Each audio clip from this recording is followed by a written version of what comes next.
Hi guys, welcome to my YouTube channel Kannadathi TV. ಇವತ್ತಿನ ವ್ಲಾಗಲ್ಲಿ ಬೆಂಡೆಕಾಯಿ ಪಲ್ಯ ಹೇಗೆ ಮಾಡೋದು ಅಂತ ತೋರಿಸ್ಕೊಡ್ತೀನಿ. ಬನ್ನಿ ನೋಡ್ಕೊಂಡು ಬರೋಣ.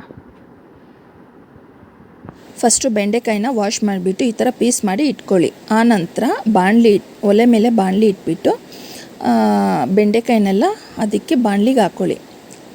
ಸ್ವಲ್ಪ ಫ್ರೈ ಮಾಡ್ಕೊಳ್ಬೇಕು ಅದನ್ನು ಮೆತ್ತಿಗೆ, ನೋಡಿ ಈ ಥರ. ಆನಂತರ ಅದಕ್ಕೆ ಸ್ವಲ್ಪ ಆಯಿಲ್ ಹಾಕ್ಕೋಬೇಕಾಗುತ್ತೆ, ಎಣ್ಣೆ. ನೀವು ಯಾವ ಎಣ್ಣೆ ಯೂಸ್ ಮಾಡ್ತೀರೋ ಅದು ಹಾಕ್ಕೊಳ್ಳಿ. ನಾವು ಮೋದಿಕೇರಿ ಎಣ್ಣೆ ಯೂಸ್ ಮಾಡ್ತೀವಿ, ಹಾಗಾಗಿ ನಾವು ಅದೇ ಹಾಕ್ಕೊತೀವಿ. ನನ್ನ ವಿಡಿಯೋ ನಿಮ್ಗೆ ಇಷ್ಟ ಆಗಿದರೆ ಲೈಕ್ ಮಾಡಿ, ಕಮೆಂಟ್ ಮಾಡಿ, ಶೇರ್ ಮಾಡಿ ಆ್ಯಂಡ್ ಸಬ್ಸ್ಕ್ರೈಬ್ ಮಾಡಿ ಪ್ಲೀಸ್. ಈ ಥರ ಚೆನ್ನಾಗಿ ಫ್ರೈ ಮಾಡ್ಕೋಬೇಕಾಗುತ್ತೆ. ಅದು ಸ್ವಲ್ಪ ಮೆತ್ತಿಗಾಗೋವರೆಗೂ. ಅದಕ್ಕೆ ಸ್ವಲ್ಪ ಸಾಲ್ಟ್ ಹಾಕ್ಕೊಳ್ಳಿ. ಮತ್ತು ನಂತರ ಬಾಣಲಿಗೆ ಎಣ್ಣೆ ಇಟ್ಬಿಟ್ಟು ಒಗ್ಗರಣೆಗೆ ಇದು ಕಡಲೆಕಾಯಿ ಎಣ್ಣೆನೇ ಹಾಕ್ಕೊಳ್ಳಿ. ಎಣ್ಣೆ ಹಾಕ್ಬಿಟ್ಟು ಅದಕ್ಕೆ ಸ್ವಲ್ಪ ಸಾಸಿವೆ ಚಿಟಪಟ ಅಂದಮೇಲೆ ಸ್ವಲ್ಪ ಅದಕ್ಕೆ ತಕ್ಕಂಗೆ ಜೀರಿಗೆ ಬೇಕಾದರೆ ಹಾಕ್ಕೊಳ್ಳಿ, ಇಲ್ಲಾಂದರೆ ಬೇಡ. ನಾವು ಜೀರಿಗೆ ಹಾಕ್ಕೊತೀವಿ, ಜೀರ್ಣಕ್ಕೂ ಒಳ್ಳೆಯದಾಗುತ್ತೆ, ಹೆಲ್ತ್ಗೆ ಒಳ್ಳೆಯದಾಗುತ್ತೆ ಅಂತ. ಸ್ವಲ್ಪ ಅದು ಸ್ವಲ್ಪ ಎಲ್ಲ ಚಿಟಪಟ ಅಂದಮೇಲೆ ಅದಕ್ಕೆ ಕ್ಯಾಪ್ಸಿಕಮ್ ಹಾಕ್ಕೊತೀವಿ. ಕ್ಯಾಪ್ಸಿಕಮ್ ಇದೆ ಅಂತ ಹಾಕ್ಕೊತೀವಿ, ನೀವಿದ್ದರೆ ಹಾಕ್ಕೊಳ್ಳಿ, ಇಲ್ಲಾಂದ್ರೂ ಪರವಾಗಿಲ್ಲ. ಅದಾದಮೇಲೆ ಆನಿಯನ್ ಹಾಕ್ಕೊಳೋದು. ಆನಿಯನ್ ಅಂತೂ ಇರಲೇಬೇಕಾಗುತ್ತೆ ಒಗ್ಗರಣೆಗೆ. ಅದು ಹಾಕ್ಕೊಂಡು ಚೆನ್ನಾಗಿ ಫ್ರೈ ಮಾಡ್ಕೋಬೇಕಾಗುತ್ತೆ. ಫ್ರೈ ಮಾಡ್ಕೊಂಡಾದ್ಮೇಲೆ ಸ್ವಲ್ಪ ಉಪ್ಪು ಹಾಕ್ಕೊತೀನಿ. ಈಗಲೇ ಸ್ವಲ್ಪ ಉಪ್ಪು ಹಾಕಿದ್ದೀವಿ ನೋಡಿ. ಅದಾದಮೇಲೆ ಅರಿಶಿನದ ಪುಡಿ, ಅದನ್ನು ಎಲ್ಲ ಸ್ವಲ್ಪ ಹಾಕ್ಕೋಬೇಕು.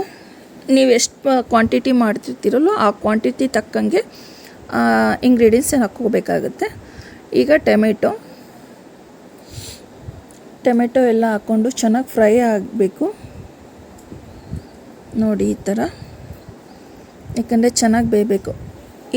ಈ ಕಡೆ ಸಣ್ಣಕ್ಕೆ ಬೆಂಡೆಕಾಯಿ ಬೇಯಬೇಕು ಅಂತ ಇಟ್ಟಿದ್ರಲ್ವ, ಅದು ಆಗಿದೆಯಲ್ವ ಅಂತ ಚೆಕ್ ಮಾಡ್ಕೋಬೇಕು. ಅವಾಗವಾಗ ಸ್ವಲ್ಪ ಪ್ಲೇಟ್ ರಿಮೂವ್ ಮಾಡಿಬಿಟ್ಟು ನೋಡಿ ಫ್ರೈ ಆಗಿದೆ ಈಗ ಆಲ್ಮೋಸ್ಟು. ಈಗ ಒಗ್ಗರಣೆಗೆ ಏನು ಹಾಕಿದ್ದೀವಲ್ಲ ಅದಕ್ಕೆ ನಾವು ಸ್ವಲ್ಪ ಉಪ್ಪು ಖಾರ ಎಲ್ಲ ಸೇರಿಸ್ಬೇಕು. ಈಗ ಖಾರದ ಪುಡಿ 2 ಸ್ಪೂನ್ ಖಾರದ ಪುಡಿ ಹಾಕಿದ್ದೀನಿ. ಅದಕ್ಕೆ 1.5 ಸ್ಪೂನು ಧನಿಯಾ ಪುಡಿ ಆ ಟೇಸ್ಟಿಗೆ. ನೋಡಿ ಎಲ್ಲನೂ ಕೂಡ ಮಿಕ್ಸ್ ಮಾಡ್ಕೋಬೇಕಾಗುತ್ತೆ. ಚೆನ್ನಾಗಿ ಮಿಕ್ಸ್ ಮಾಡ್ಕೊಂಡಾದ್ಮೇಲೆ ಸ್ವಲ್ಪ ಹಾಗೆ ರೋಸ್ಟ್ ಮಾಡಬೇಕು. ಅದಕ್ಕೆ ತಕ್ಕಂಗೆ ಖಾರದ ಪುಡಿ 1 ಸ್ಪೂನ್ ಹಾಕ್ತೀವಿ.